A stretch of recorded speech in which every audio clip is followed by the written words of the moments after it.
শুক্রবার বা ছুটির দিন হলে তার এই স্পেশাল রান্নাটি তাকে করে খেতে হবে। সে নিজে নিজেই সব কিছু করে, আমাকে কিছু করতে দেয় না, এমনকি আশেপাশে যেতেও দিবে না, এমন এই অবস্থা। তো আজকে আমি জোর করে গিয়ে বললাম যে না, আজকে একটু দেখি তুমি কিভাবে রান্না করো, আর আমি একটু ভিডিও করে আপনাদের সাথে শেয়ার করি তার এই তেলবিহীন একদম পুষ্টিগুণে ভরপুর নুডলস রান্নাটা সে কিভাবে করে। আসসালামু আলাইকুম, সবাই কেমন আছেন? আশা করি খুব ভালো আছেন। আজকের দিনটি সবার ভালো কাটছে এই দোয়াই করছি। আর আলহামদুলিল্লাহ আমিও ভালো আছি। আর আজকের দিনটি শুরু হয়েছিল তার এই হাতের নুডলস রান্না খেয়ে, এমনকি রান্না দেখে। তো যাই হোক, ও রান্নাটা করে এমন করে যে একদম হেলদি, একদম অর্গানিকভাবে, যেটি খেতেও মজা এবং শরীরের জন্য অনেক ভালো।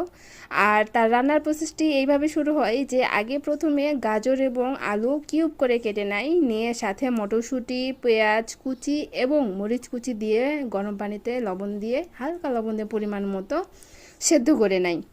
সেদ্ধ হবার পরে তার মধ্যে আপনার ম্যাজিক মশলা, তারপর নুডলসের প্যাকেটে যে মশলাগুলো থাকে সেগুলো দেয়, দিয়ে আবারও একটু ঢাকনা দিয়ে ঢেকে রেখে দেয়। দেবার পরে নুডলসগুলো দিয়ে হালকা যখন পানি থাকবে তার মধ্যে ডিম দিয়ে আবারও ঢাকনা দিয়ে ঢেকে রেখে দেয়। আর তারপর যখন ডিমটা হয়ে যায় তখন এই যে এইভাবে মিক্সড করে নেয় সবগুলো। আসলে ওর এই নুডলস রান্নাটা অনেক ইয়াম্মি, মাশাআল্লাহ, আলহামদুলিল্লাহ। আমি তো তেমন নুডলস পছন্দ করি না বা খেতে ভালো লাগে না। আগে প্রচুর খেয়েছি, এখন কেমন জানি না, নুডলস খেতে মন চায় না। তবে এই নুডলস রান্না করলে ও আমাকে জোর করে খাওয়ায়।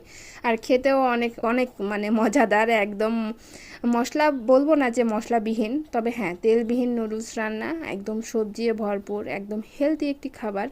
আপনারা ট্রাই করে দেখতে পারেন যে কেমন লাগলো। তো যাই হোক, আজকে এ পর্যন্তই। আজকের ভিডিওটি কেমন লাগলো, তার হাতের রান্না কেমন লাগলো অবশ্যই কমেন্ট করে জানাবেন। যারা নতুন দেখছেন পেজটি ফলো দিতে ভুলবেন না, লাভ লাইক দিয়ে শেয়ার করে পাশেই থাকবেন। সবাই সবাই ভালো থাকবেন। আজকে এ পর্যন্তই, আল্লাহ হাফেজ।